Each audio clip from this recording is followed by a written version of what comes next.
Hello बच्चों, again I am Alok sir. Going to tell video lecture 4 cell chapter. Okay.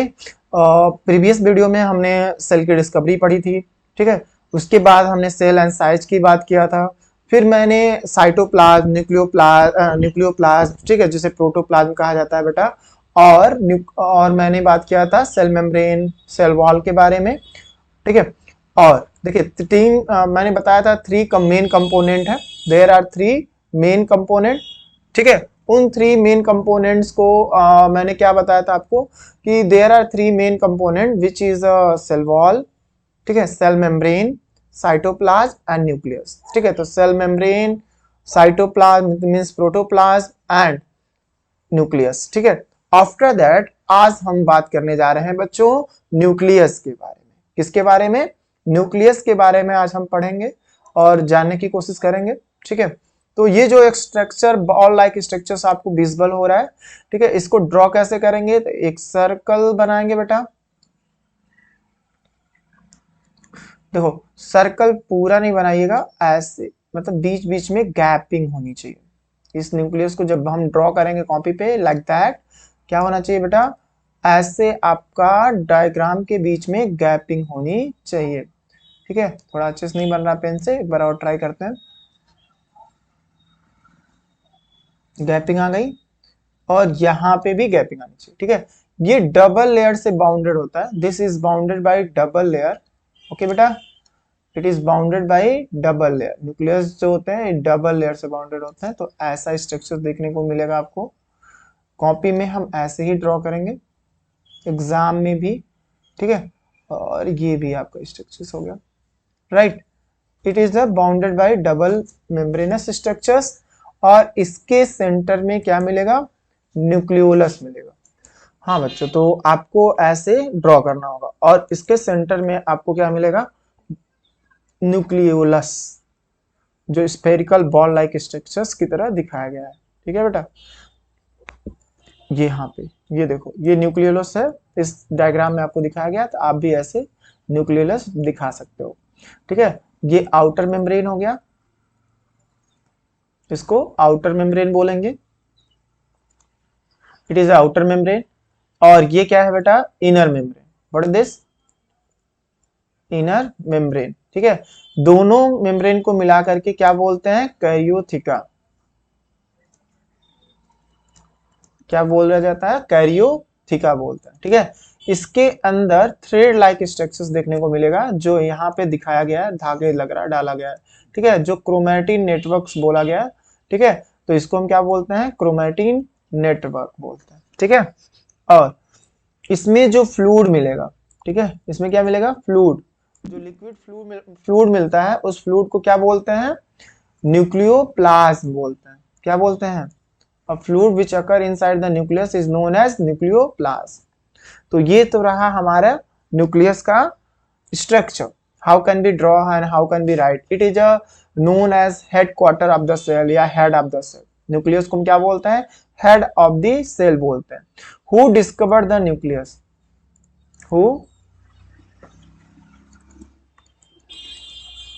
Discovered the nucleus? Nucleus को किसने ढूंढा था? तो आप बोलोगे Robert brown. Robert brown during 1831 में इन्होंने न्यूक्लियस की डिस्कवरी किया। और सबसे लार्जेस्ट सेल ऑर्गेनेल होता है एनिमल सेल में, और प्लांट सेल में क्या हो जाता है बेटा? वैक्यूल हो जाता है। कंट्रक्टाइल, लार्ज कंट्रक्टाइल वैक्यूल, ठीक है। तो न्यूक्लियस जो है, सिंगुलर वर्ड न्यूक्लियस है और प्लूरल वर्ड क्या बोलते हैं? मान लीजिए एक से ज्यादा किसी सेल में, जैसे डब्ल्यूपीसी में के सेल में एक से ज्यादा न्यूक्लियस मिलते हैं, तो उनको क्या बोला जाएगा? न्यूक्लियाई बोला जाएगा। क्या बोला जाएगा?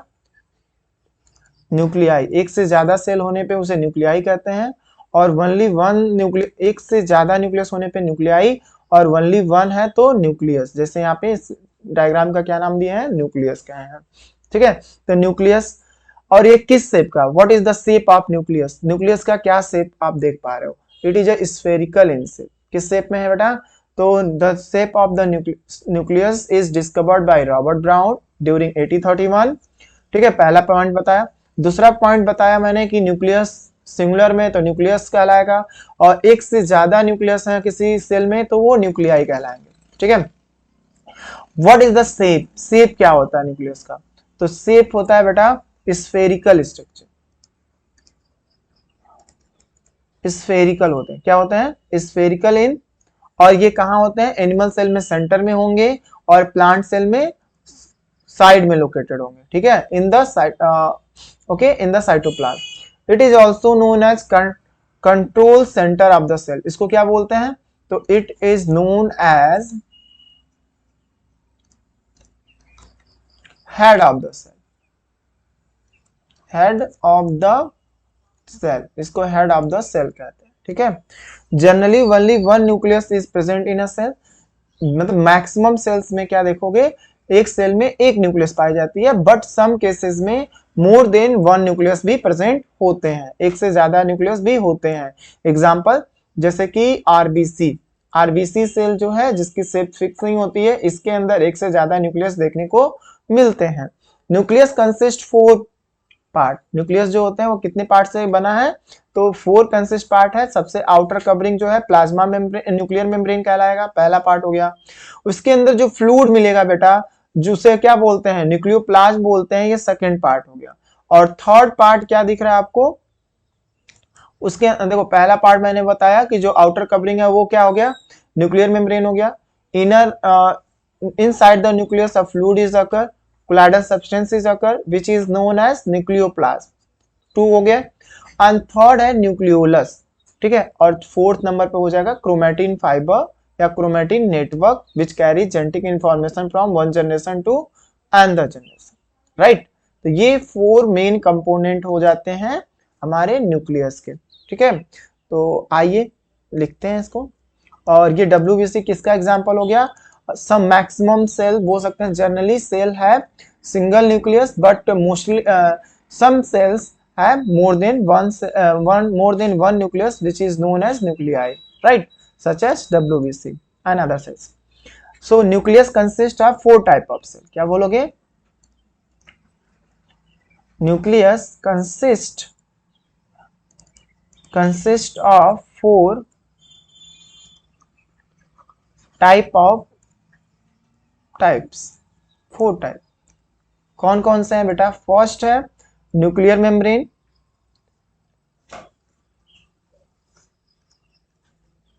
फर्स्ट हो गया न्यूक्लियर मेम्ब्रेन, सेकेंड हो गया न्यूक्लियोप्लाज्म,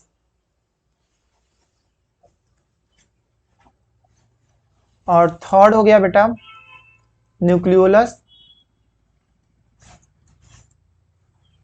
थर्ड क्या हो गया न्यूक्लियोलस, और फोर्थ हो गया क्रोमोसोम, फोर्थ क्या हो जाएगा क्रोमोसोम। हाँ बच्चों, तो मैंने ये बताया कि न्यूक्लियस जो है वो कंसिस्ट है मेनली 4 पार्ट से, या 3 पार्ट बोल सकते हो, 4 पार्ट मेन है, ओके। तो जिसमें से 4 पार्ट में से बेटा हमने पहला बताया न्यूक्लियर मेम्ब्रेन, दूसरा बताया न्यूक्लियोप्लास्ट, और थर्ड मैं नाम ले रहा हूं न्यूक्लियोलस, क्या नाम ले रहा हूं न्यूक्लियोलस। और फोर्थ है देखो लगातार एन एन एन से आ रहा था, N for nuclear membrane, N for nucleoplasm, N for nucleolus, but यहाँ एन फॉर नहीं आएगा बेटा, क्रोमैटिन फाइबर जिसको क्रोमोसोम बोल सकते हो, ठीक है, क्रोमोसोम।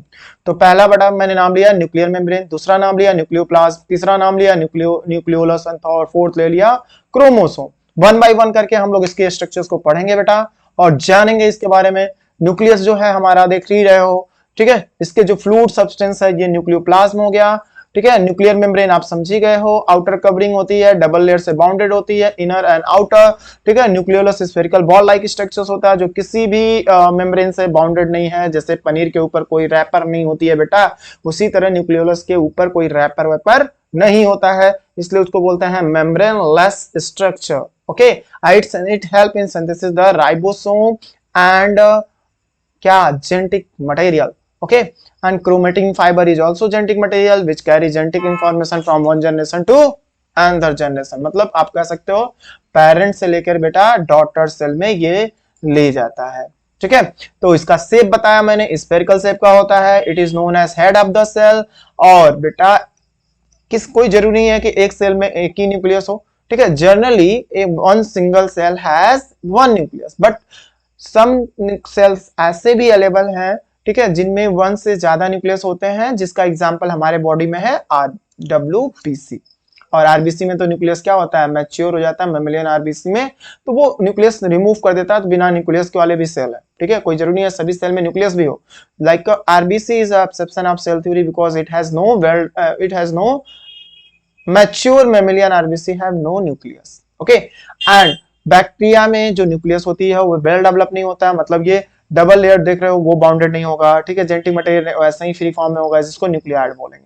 ये तो आपको समझ में आ गया होगा, ठीक है। न्यूक्लियस मैंने बताया बेटा कि 4 तरह के होते हैं, दे आर 4 टाइप। पहला है, सॉरी 4 टाइप नहीं रे बाबा, it consist of 4 part. Okay, main part है न्यूक्लियर मेम्ब्रेन, सेकेंड पार्ट है बेटा न्यूक्लियोप्लाज्म, और थर्ड पार्ट है न्यूक्लियोलस, एंड फोर्थ पार्ट आप ले सकते हो जेनेटिक मटेरियल क्रोमोसोम। ओके, तो न्यूक्लियर मेम्ब्रेन के बारे में आपको हम थोड़ा नॉलेज देते हैं, तो ध्यान दो बेटा। न्यूक्लियर मेम्ब्रेन, ओके, डायग्राम को ही उठा लेते हैं।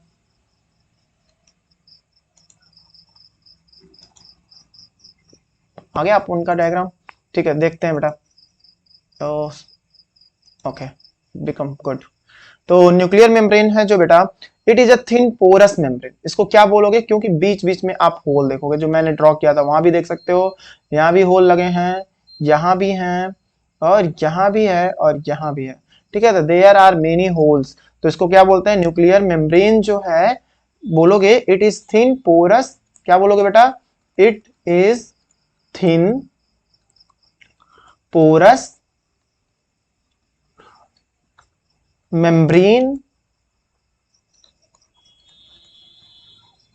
that separate, क्या करता है, सेपरेट करता है किसको भाई, लिक्विड को। कौन सा लिक्विड, प्रोटोप्लाज्म एंड साइटोप्लाज्म को। Separate the nucleus from the cytoplasm, from the cytoplasm. Okay, it is the outermost, क्या बोलोगे, it is the outer most covering of the nucleus. ये न्यूक्लियस का सबसे बाहरी कवरिंग है, जिससे बोल सकते हो it is the outer most covering of the nucleus. Nucleus का सबसे बाहरी कवरिंग कौन सा है, तो न्यूक्लियर मेम्ब्रेन हो गया, ठीक है। और ये कैसा होता है, तो इसमें बहुत सारे पोर्स होते हैं, तो बोल सकते हो it is a porous. Nuclear membrane कैसा होता है, पोरस होता है। It allow the movement of material from cytoplasm to nucleoplasm, मतलब inside the nucleus, ठीक है, inside the nucleus से साइटोप्लाज्म में, साइटोप्लाज्म से न्यूक्लियस के अंदर, ठीक है बेटा। जेली लाइक सब्सटेंस जो पाया जाता है न्यूक्लियस के अंदर, उसे क्या बोलते हैं, न्यूक्लियोप्लाज्म बोलते हैं। क्या बोलते हैं बेटा, न्यूक्लियोप्लाज्म। इसका अनदर नेम क्या है, what is the another name of nucleoplasm, तो आप बोल सकते हो न्यूक्लियर सैप। क्या बोल सकते हो, nuclear SAP. Okay, what is the another name of, क्या हो जाएगा, तो इसको क्या बोलते हैं बेटा, न्यूक्लियर सैप बोला जाएगा। क्या बोला जाएगा, न्यूक्लियर सैप। तो न्यूक्लियर सैप हम लिखेंगे कैसे, NuclearSAP, sap. Okay, nuclear sap, clear है ना। Fill up the nucleus. Okay, और क्या बता दोगे, inside the nucleus a small spherical ball like structures are present.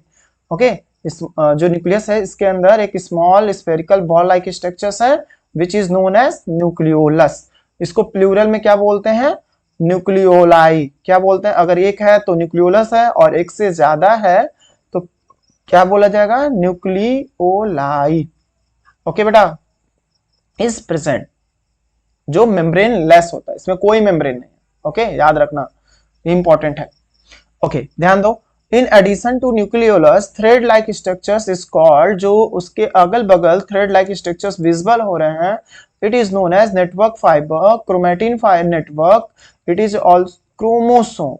क्या है बेटा, chromosome, it is known as chromosome, ठीक है, इसको क्या बोलते हैं, क्रोमोसोम बोलते हैं। Are present inside the nucleus, कहां प्रेजेंट होते हैं, न्यूक्लियस के अंदर।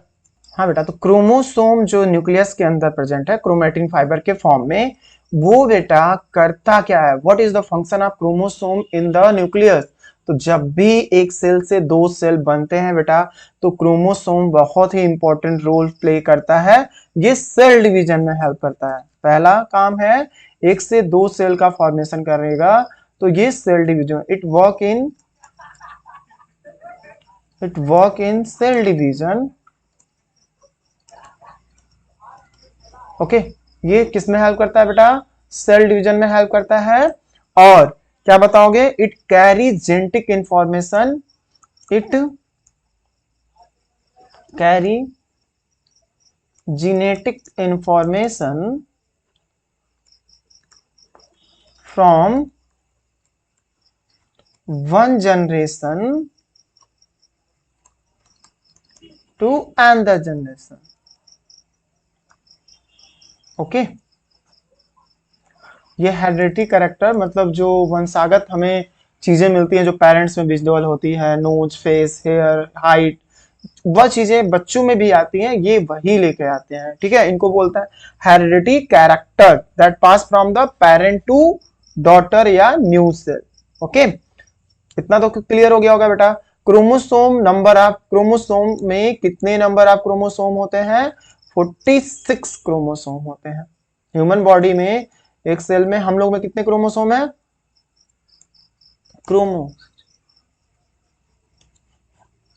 46 क्रोमोसोम। ओके बेटा,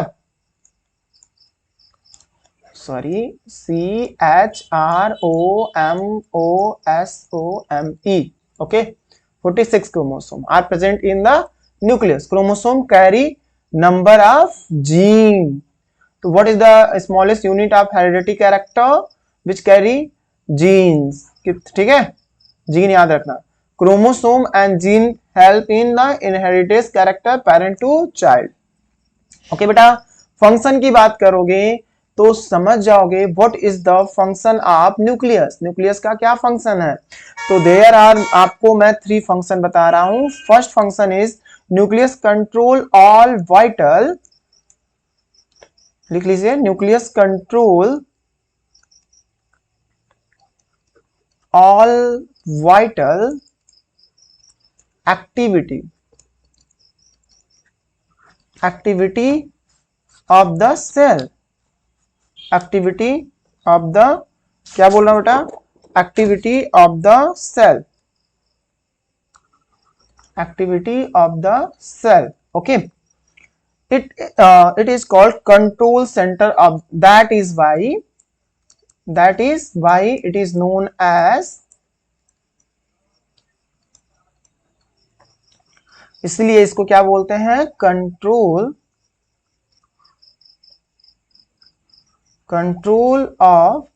centre of the cell,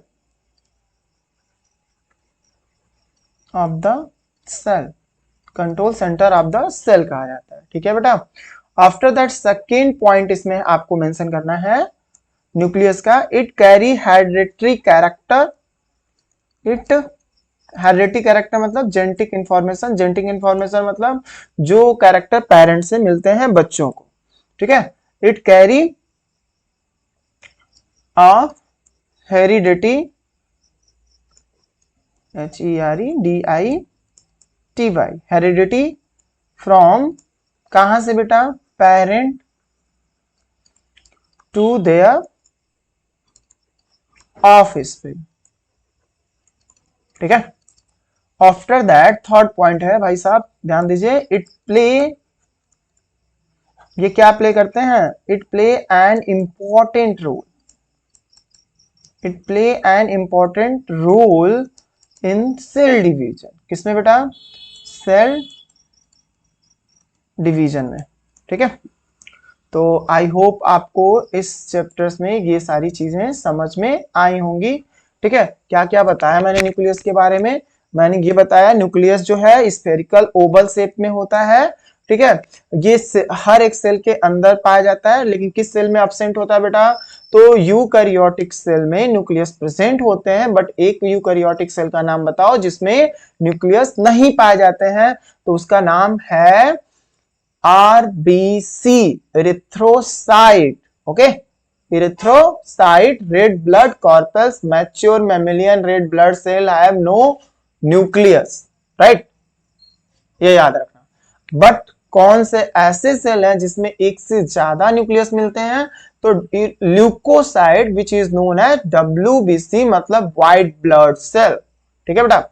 after that हमने बताया मैक्सिमम सेल में न्यूक्लियस क्या होते हैं? प्रेजेंट होते हैं, ये भी याद रखोगे। ठीक है। और nucleus is known as head quarter of the cell. इसको क्या बोलते हैं बेटा? Head quarter of the cell बोलते हैं। क्यों इसको head quarter of the cell बोला जा रहा है? रीजन ये है क्योंकि ये सेल के पूरे मेटाबॉलिक फंक्शन को, सेल को जो भी सेल के अंदर जो भी मेटाबॉलिक एक्टिविटी होती है, ठीक है, वो न्यूक्लियस ही कंप्लीट करता है। बिना न्यूक्लियस के कोई मेटाबॉलिक एक्टिविटी सेल के अंदर नहीं हो सकती है। और यही सेल डिवीजन, एक से दो सेल जब बनते हैं बेटा, तभी तो हमारी बॉडी बढ़ती है, हम ग्रोथ करते हैं। हमारे बोन्स की साइज कैसे बढ़ती है? सेल डिवीजन करते हैं। हम होते हैं इतने से छोटे से, और इतने से कितने हो जाते हैं? 6 फीट के, 7 फीट के, 6.5 फीट के, 5 फीट के। तो कैसे हो जाते हैं बेटा? तो ये सेल डिवाइड कर करके बॉडी मास बढ़ा देती है, बॉडी की वेट बढ़ा देती है, बॉडी की साइज बढ़ा देती है, हमारे ऑर्गन की साइज बढ़ा देती है। तो ये कैपेबल है सेल डिवीजन से। और ह्यूमन बींग्स में या एनिमल्स में जो सेल डिवीजन हो रहे हैं, उनके लिए बेटा ये न्यूक्लियस क्या है? रिस्पॉन्सिबल है। ओके, तो due to the help of nucleus cell division occur in an animal cell. ठीक है। और इसमें हेड ऑफ द सेल आपको याद होगा। तो ठीक है, आई होप आपने मुझे वीडियोस पसंद आया होगा। फिर मिलते हैं, bye bye, take care. Next video lectures में साइटोप्लाज्म से बता चुके हैं, तो cell organelle, mitochondria, power house of the cell and endoplasmic reticulum के बारे में हम अगले वीडियोस में पढ़ाएंगे। तो please watch and subscribe and like and comment दीजिए, जिससे मुझे मैं भी क्या पढ़ पाऊँ, अपनी मोटिवेट होता रहूं और आपको अच्छे से अच्छे वीडियोस प्रोवाइड करता रहूं। Thank you and thank you.